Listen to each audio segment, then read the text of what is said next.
listening to I Am Refocused Radio with your host, Shamaya Reed. This show is designed to inspire you to live your purpose and regain your focus. And now, here's your host, Shamaya Reed. Hey, welcome to I Am Refocused Radio. Man, we are here once again, and man, we have another awesome show for y'all today. We're going to have our guest join us, Joe Rockey. He is a business creator, and he also is someone who's doing great things in his community. He also has an awesome podcast show that we're going to dive into a little bit today. The name of that show is Father and Joe. And man, you're not just a successful real estate career professional, if I could say it that way. Mm-hmm. I want to say thanks for coming on the show today, Joe. How you doing, man? Well, thank you for having me. I'm doing very well. Man, so before we talk about your podcast show and all that good stuff, give the audience a little bit of background with your real estate career. How did you get started, and what's some of the things you can share with us? Yeah, so I actually came out of college in the last recession, and I'm a very skill-based person. I realized that's what I needed as a degree to get paid. So I had accounting and finance, and every job I had since I was 18 was commission-based sales. So when the semester was going on of figuring out where you were going to go, I ended up declining some really good accounting gigs that later dried up anyway because they got removed because they had to fire people who were 30 years experience. They weren't going to bring on some new kid.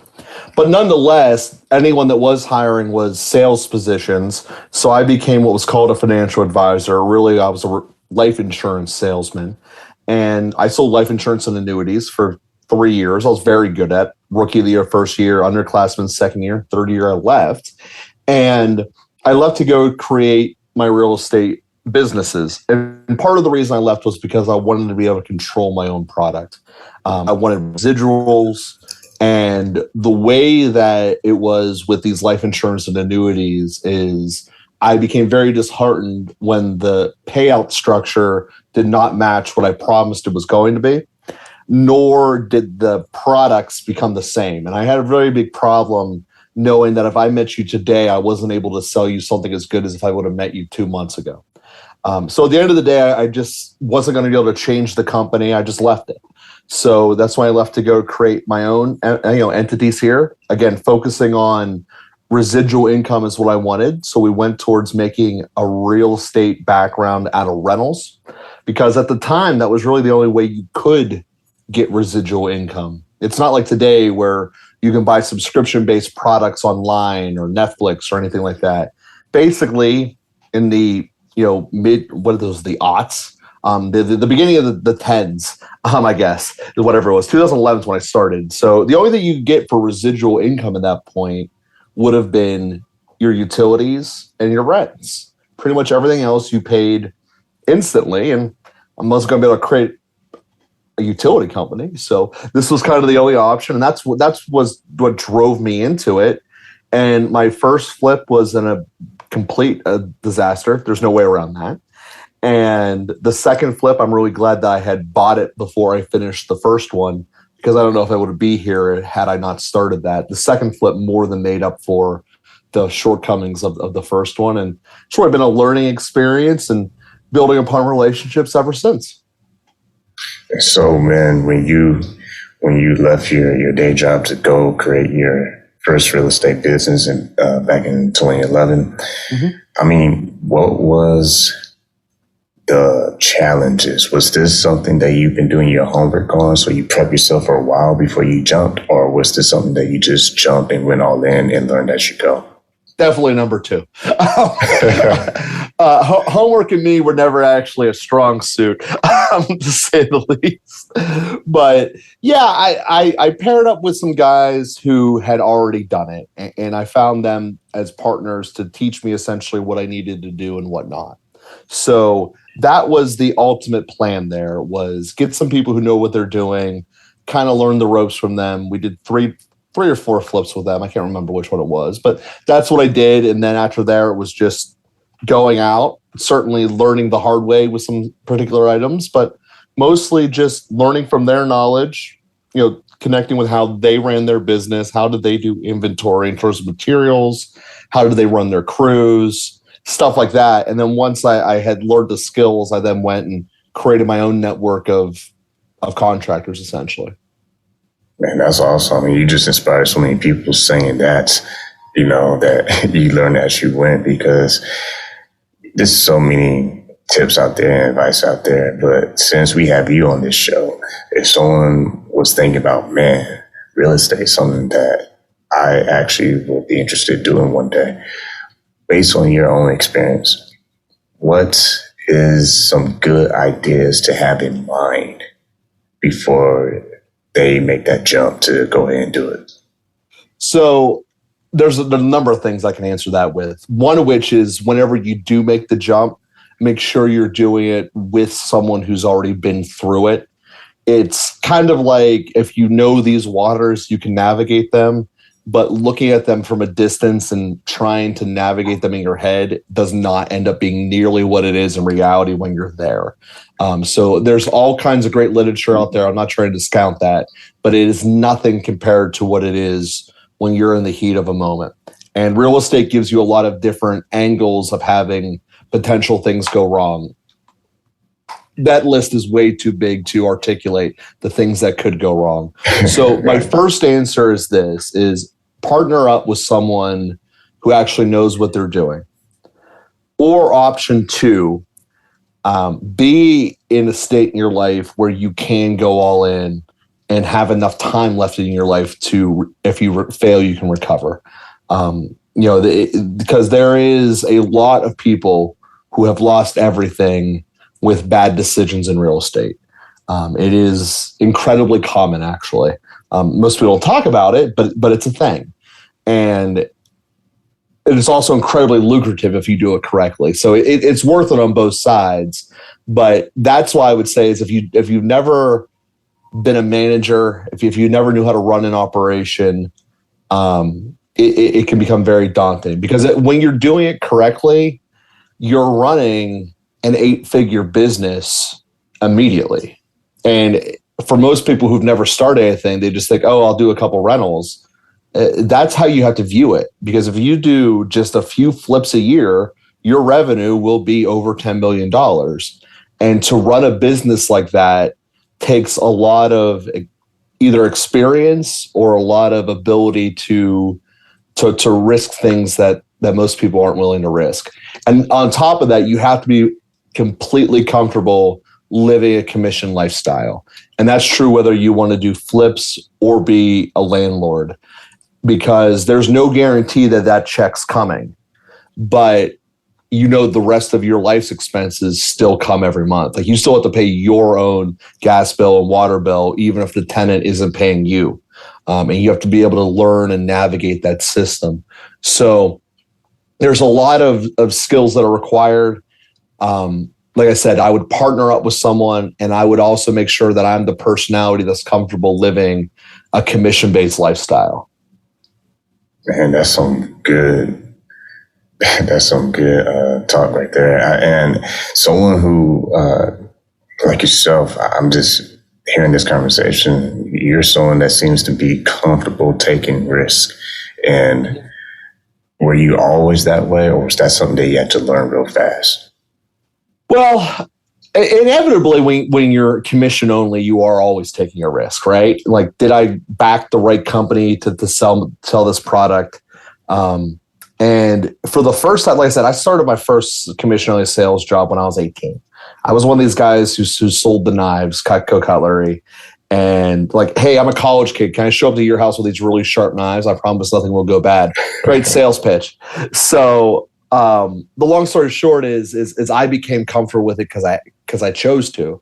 I liked the notion of making 4 times as much as those around me, even if I only got paid 3 times a year.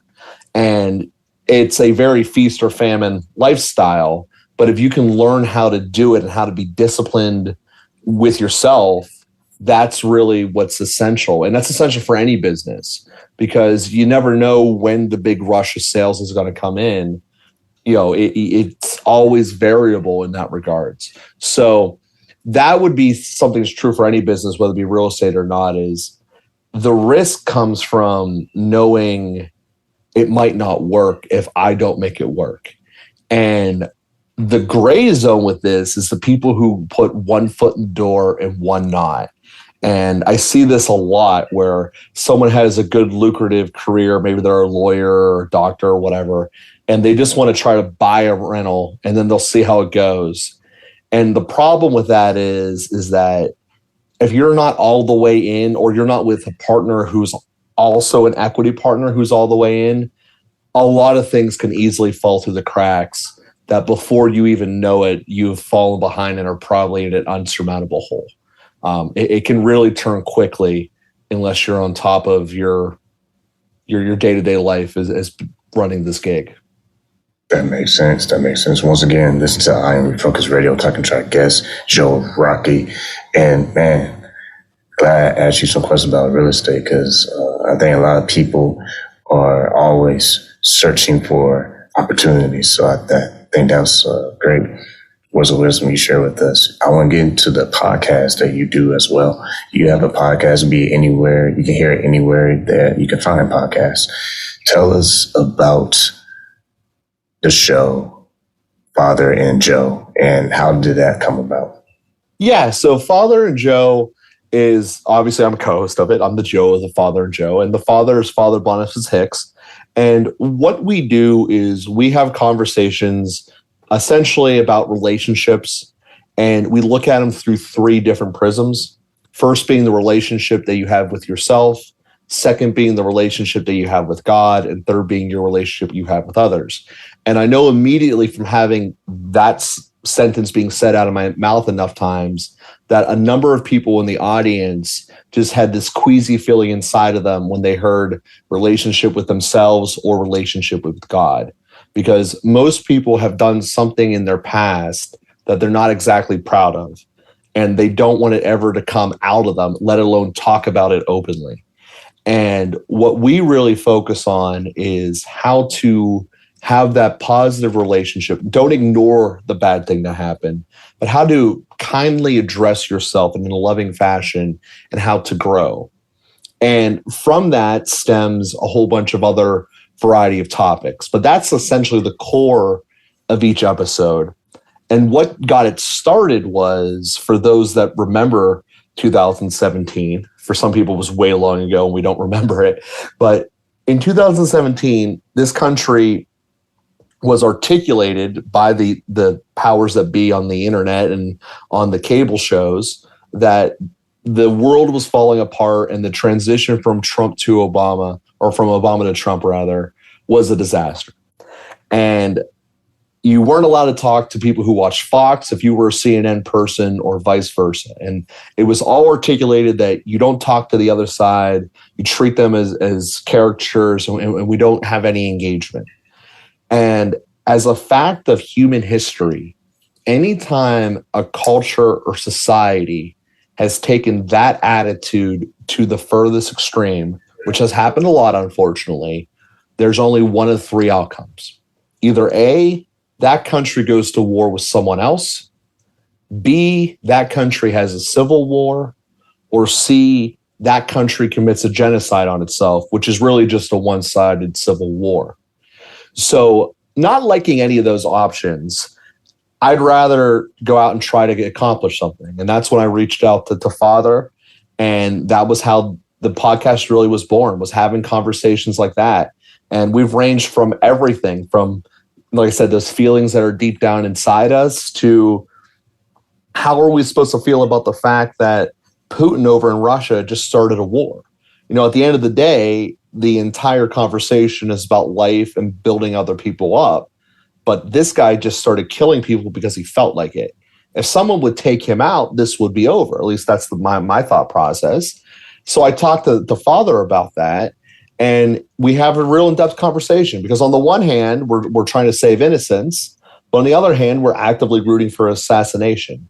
So how do we, as individuals trying to promote the best good in life, balance that question? And the answer is not rooting for an assassination, by the way. You can go through all these types of questions and episodes we've had Like I said, we've been doing this for 5 years. We've discussed a whole lot of topics. Man, that's awesome. So once again, listen, I'll be Focus Radio talking to Joey Rockey. So man, from real estate to, having a successful start with your early career before you became your own boss, your own entrepreneur, to faith, and talking about the podcast that we just mentioned moments ago, Father and Joe, and how that show kind of anchors into really just creating a stronger bond with God. Now, when it comes to faith, how has that made influence in your life? How has that influence of faith impacted your life? In a lot of ways. And I think that where people can kind of get thrown off in those types of questions is nothing immediately comes to your surface. Like when you're thinking about, I don't know, maybe. But the reality is that when you actually dive into it, to have success in this life, and this doesn't really matter which element you're in, what environment you're in, your age, your employment, your industry, none of that matters. This is universal to mankind. There are the 4 main things that will make you better at anything. If you just got better at these 4 things, your life would be so much better. Being prudence, justice, temperance, and courage. And what they are, and I'll try to take the church terms out of it. Prudence basically is making your mind better about what you're trying to discuss, becoming more intelligent, more articulate about what you're trying to talk about. So obviously, whatever industry you're in, whatever you're trying to sell, knowing your product, knowing your company, knowing what you're capable of, knowing what your family is capable of, that's all thinking about things. Temperance is knowing your place in the world at the end of the day. That's what humility falls into. Not making yourself bigger than anyone, nor making yourself diminished and smaller than you really are, but knowing your place appropriately. And then justice being treating people in accordance to their actions. Not what they say they're going to do one day, not what they think they deserve, but actually based upon what their actions are. And then courage is when something comes inside of you, figuring out a way to get it out in a coherent fashion, figuring out how to say what you're trying to say. And the reality is that when you look at those 4 things cumulatively, they're applicable to every element of my business. When it comes time to figure out who gets bonuses and who gets fired, it's strictly an element of justice. I don't care what you look like or how long you've worked for me. I care what is the quality of your work, period. When it comes time to figuring out when we should evict someone or not, we go off of the facts of, I'm not more important than you because I own the house. We are equals in a relationship that we had in an agreement. You broke yours. That doesn't make me a bad person. That makes me just doing as the contract says. You chose not to pay. You don't get to live there anymore.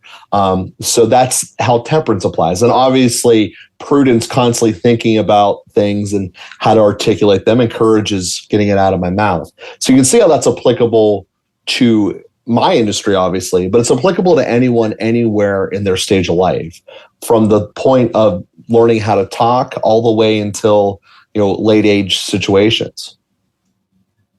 And when people are navigating through life, and they say life just happens sometimes, and you just have to adjust how you react versus just being too emotional about it. But guess what? We're all emotional. Like, you can throw that out the window. It's always going to happen.